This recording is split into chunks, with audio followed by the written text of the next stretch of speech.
technology can be used to improve people's lives and shape and create new experiences. My name is Will Bicks, and I am a first-year computer engineering student here at the Rochester Institute of Technology.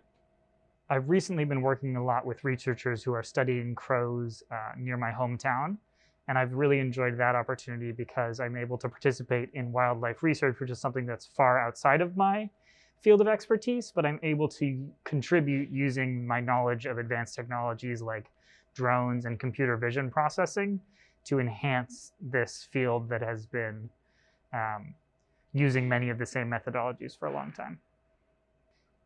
In that project, we're using high-performance unmanned aircraft systems, or drones, to capture images of these crows from perspectives that very few people have seen before. And by using a combination of high-definition conventional imaging as well as infrared imaging, we're able to capture these crows in the tens of thousands in their roosts.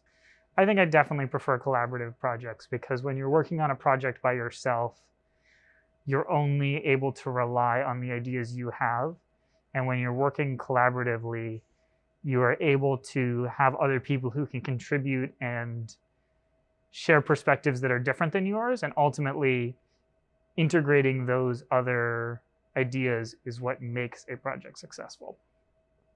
The Practice Gate was the second major product that I released to the public. And it was because I had gotten involved with drone racing, which is kind of a whole different technological subset of the drone community. And I saw the need for these people who go to races, and in order to win a race, you have to be the fastest drone to fly through a course of gates that are these fabric squares or circles. And the challenge was that for a lot of people, there weren't opportunities to practice in similar scenarios that you'd see in a racing environment. So we worked with a factory in China that was able to produce pop-up soccer gates that we modified to become drone racing gates. And we ended up purchasing a batch of about 300 of those and selling them to the public. There were existing products on the market, but we did a lot of testing to determine what would work best for our customers. Specifically, the drone video systems are designed to be very lightweight and very low latency, and as a result, the image quality on them is very poor. So we tested a lot of different colors to figure out what would be the most distinctive and easy to see. And then we also did a lot of optimizing to make sure that our solution was significantly cheaper than those already available. The whole project was a very cool process, but the moment at which I felt like I had actually done something here was when I was scrolling through my news feed and I saw that someone had used the product in a video or someone had written an article about it.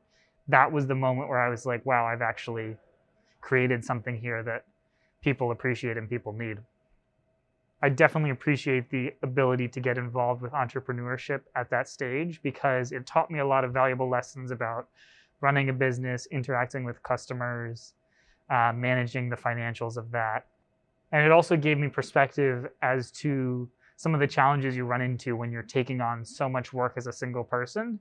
And it helps me nowadays as I'm choosing kind of what I want to get involved in and what I want my next project to be, to know some of the shortcomings of that project and know some of the successes of that project and apply those lessons that I learned to my future endeavors.